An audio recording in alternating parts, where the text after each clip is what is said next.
Bonjour à tous, bienvenue sur la Minute Conseil Assurance, le podcast de l'agence Mendes, votre courtier en assurance, en prévoyance et en fiscalité en Suisse romande. Je suis Alexandre et je suis accompagné aujourd'hui de Johanna. Bonjour Johanna. Bonjour Alexandre et bonjour à tous. Eh bien, c'est déjà la fin de l'année, nous arrivons au dernier épisode de 2025 et c'est l'occasion pour nous de faire un point plus général sur nos assurances et notamment sur ce qui nous attend en 2026.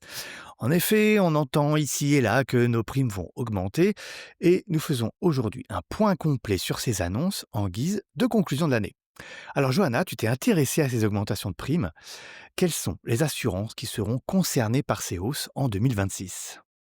Alors Alexandre, on commence sans surprise bien sûr par l'assurance de base, l'assurance Lamal.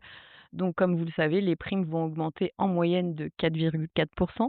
J'espère que vous avez fait le nécessaire dans les délais impartis, notamment avant le 30 novembre, afin de limiter l'impact de cette hausse. Ensuite, l'assurance automobile verra également ses primes augmenter en 2026. Plusieurs assureurs l'ont déjà annoncé. Ces hausses concernent aussi bien l'assurance RC que l'assurance Casco et s'expliquent notamment par l'augmentation des coûts de réparation, le prix des pièces détachées et la complexité croissante des réparations. Et enfin, dernière augmentation d'ores et déjà annoncée, elle concerne les assurances habitation, aussi bien l'assurance ménage que l'assurance bâtiment. Les assurances justifient ces augmentations par la hausse des sinistres liés aux événements climatiques de plus en plus fréquents et coûteux, mais aussi par l'augmentation des coûts de construction et de réparation. D'accord. Bon, et alors qu'est-ce que tu conseilles à nos auditeurs de faire face à ces augmentations? Et comment ils doivent réagir? Alors Alexandre, la première chose à faire face à une augmentation de prime, c'est de revoir son contrat.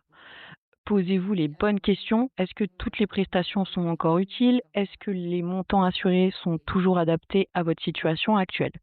Concrètement, cela peut passer par l'ajustement de la franchise, la suppression d'options inutiles ou encore la mise à jour des montants assurés. Ensuite, si ces ajustements ne suffisent pas, il faut comparer les offres. Une fois votre contrat bien analysé, vous pouvez comparer efficacement sur une base équivalente. Attention toutefois aux offres trop alléchantes. Elles cachent parfois des exclusions importantes, des plafonds de remboursement bas et des franchises élevées. Enfin, si vous trouvez moins cher ailleurs, n'hésitez pas à résilier.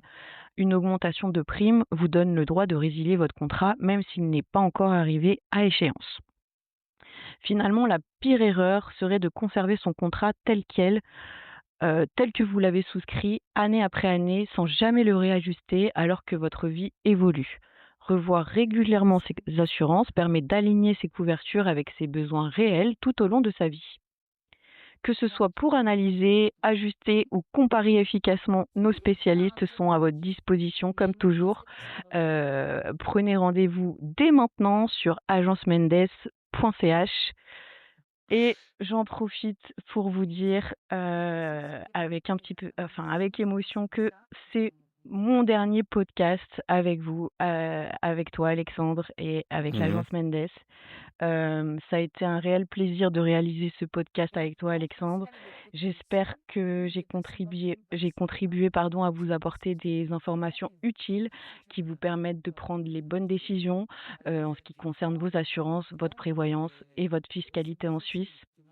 En tout cas, je vous souhaite à tous et à toutes, une très bonne continuation et de très belles fêtes de fin d'année. Eh bien oui, Johanna, c'est, effectivement avec un peu d'émotion qu'on se quitte comme ça sur cette année, voilà. Merci beaucoup pour tous tes conseils tout au long de ces épisodes. Ça fait quoi maintenant? Peut-être 2, 3 ans que tu dispenses comme ça tes conseils, à travers ce podcast. Alors merci beaucoup pour ça.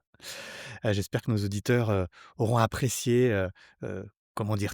Tous tes conseils précis, ta précision sur ces différents épisodes. Eh bien, pour nous, après, c'est l'occasion un petit peu de réinventer ce podcast, justement. On réfléchit encore à comment faire évoluer le format pour continuer à vous proposer, des épisodes très régulièrement. Vous en saurez certainement plus dès le mois de janvier. Bien, en attendant, bah, comme vous l'a dit Johanna, on vous souhaite de bonnes fêtes de fin d'année. Profitez de ces moments privilégiés avec vos proches pour vous reposer. Johanna, je te souhaite une très bonne continuation à toi. Je te souhaite beaucoup de succès dans tes nouvelles fonctions.